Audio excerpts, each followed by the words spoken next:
Jonas VINGEGAARD has cracked Tadej POGAČAR on the climb of the Mont Ventoux.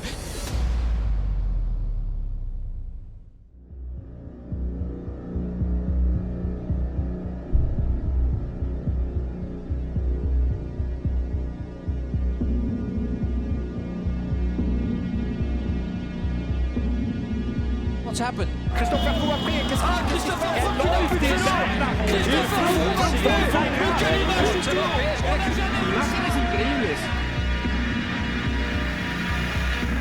Last time one of the yellow jersey was on Mont Ventoux, he was running. Will you be running tomorrow? I hope not.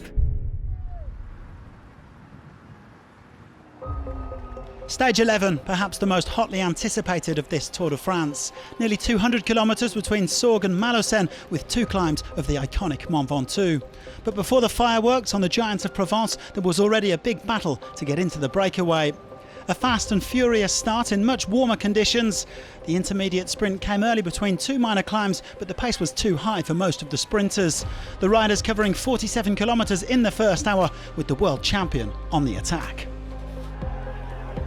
Julian Alaphilippe is on one of those days. This is a bit of a mission. 13% on this climb.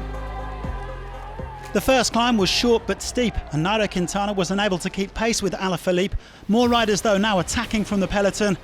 Alaphilippe scooping up maximum points at the sprint to help protect the green jersey of his teammate Mark Cavendish. He was then happy to let a few chasers bridge across. So good situation there for Mark Cavendish. None of his rivals were able to pick up a significant amount of points in that intermediate sprint.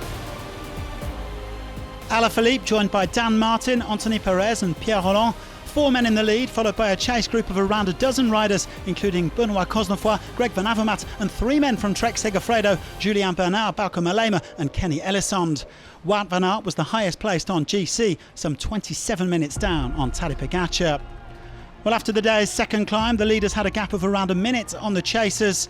The peloton 2 minutes back, meanwhile, and being driven along by the Ineos Grenadiers. They were working for their leader, Richard Carapaz. Still 120 kilometres to go as the men at the front tackled the first Category 1 climb of the day, the Col de la Liguière. And at the top of the climb, it's going to be Dan Martin who takes the summit of the Col de la Liguière.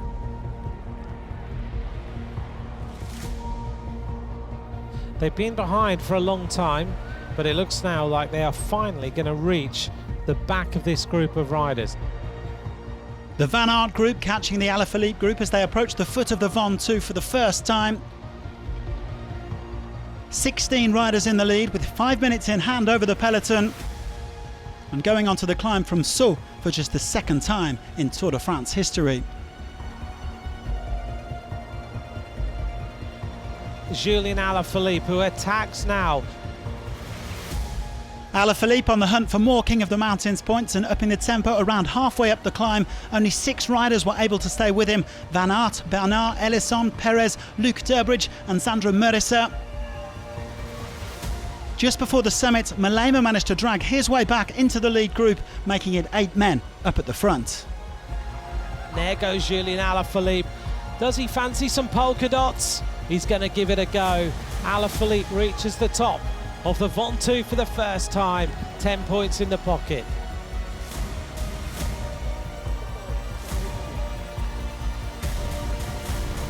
« 4 minutes 50, c'est le retard au sommet. «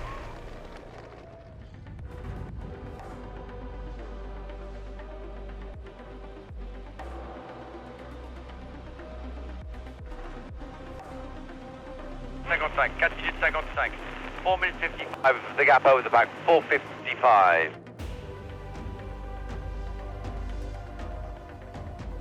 We're only just inside 5k to the Mont Ventoux for the final time.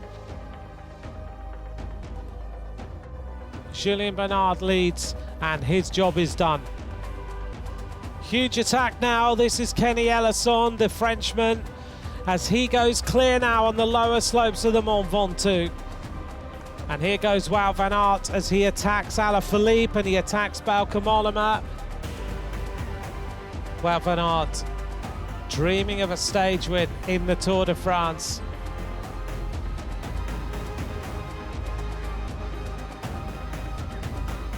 Tadej Pogačar, how is he feeling? His face is poker face. Ben O'Connor here, he's gone so deep. He's getting caught from riders from behind. Now he looks like he's starting to crack. That the best form of defence is to go on the attack.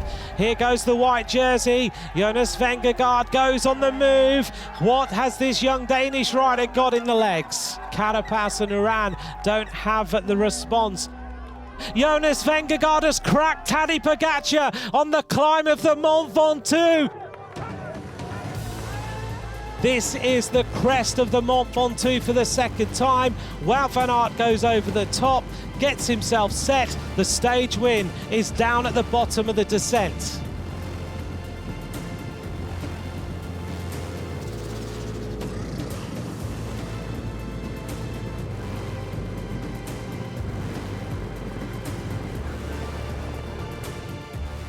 Wout van Aert is going to ride in here to the race finish with an emotional moment. He turns around, he gets himself set with a 32.5 kilometre lone breakaway. It's 4 wins in the Tour. Wonderful Wout. Well done Trek Segafredo, second and third to ELISSONDE and MOLLEMA. Jonas VINGEGAARD is the first rider to crack the yellow jersey, and now Tadej is going to say to him, well, you tried, but I'm still going to beat you on the stage.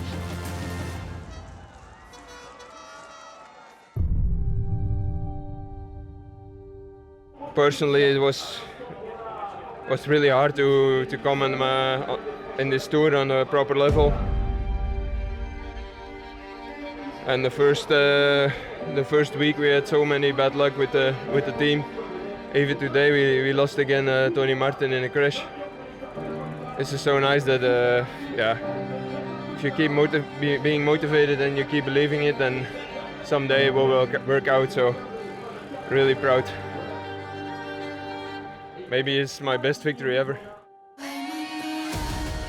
Van Aert taking his 4th win on the Tour de France. Mont Ventoux still belongs to the Belgians after Thomas de Gent's win at Chalet-Renard in 2016. Pogačar put under a bit of pressure by VINGEGAARD, but he extends his advantage to 5 minutes and 18 seconds. O'Connor slips down to 5th. Cavendish had no trouble beating the time cut today. He stays in the green jersey ahead of Michael Matthews. No points for Quintana, but he remains in polka dots ahead of Wout van Aert. Pogačar still leads VINGEGAARD in the youth classification, with Aurélien Paré-Peintre nearly 25 minutes back in 3rd. Our focus now switches to stage 12 in Nîmes, where Cavendish has a chance to match Eddy Merckx.